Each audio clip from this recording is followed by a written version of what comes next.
nakasama pala si Alden nga pala. Ilustrado, di ba? Sa press ko natin sa History Restaurant. So happy ka ba with what Yeah, happening actually today? super deserving siya kasi sobrang hardworking siya, super mabait siya sa lahat ng mga tao kahit sino ka, treats everyone equally, tapos really hardworking at ito talaga yung dream niya. So happy ako na... Nagulat ka rin nung nakita mo yung ganitong ano niya? Biglang Hindi naman pag-isip. ako nagulat kasi nagulat lang ako sa story, like how it happened so fast.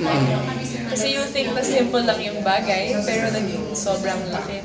But syempre naman, it needs a lot of thinking, maraming, diba, to come up with something like that.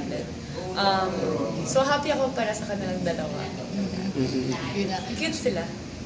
Fan ka rin ba? Aldab fan ka? I watch sometimes lang, pero I follow up about it ako.